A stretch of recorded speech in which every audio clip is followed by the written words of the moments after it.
High, আমার নাম হচ্ছে নন্দিতা হেমব্রম। আমার বাড়ি হচ্ছে ওয়েস্ট বেঙ্গলের মালদা ডিস্ট্রিক্টের বামনগোলা থানার একটা ছোট্ট গ্রামের নাম হচ্ছে তিতপুর।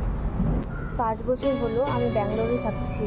আর ব্যাঙ্গালোরে আমি এসেছি হচ্ছে 2021 সালে। 2021 থেকে 2024 পর্যন্ত আমি আমার নার্সিং কোর্স কমপ্লিট করি। তারপর এখন আমি কাজ করছি ব্যাঙ্গালোরে। তারা ব্যাঙ্গালোরে থাকো অবশ্যই কমেন্ট করে জানাবে।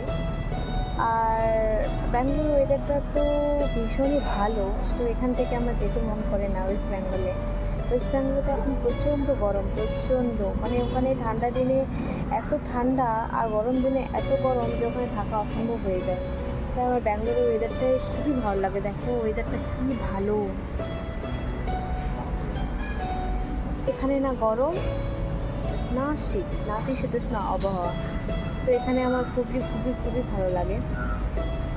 তো ঠিক আছে, বাই বাই, দেখা হবে পরের কোনো একটা ব্লগ নিয়ে। তো আমি এটা ফার্স্ট টাইম শ্যুট করলাম। আমি ভাবছি যে আমার লাইফস্টাইল তোমাদের সঙ্গে শেয়ার করবো, মানে আমার জীবন কাহিনী। তাই প্রথমে একটু ইন্ট্রোটা দিয়ে দিলাম। So bye bye.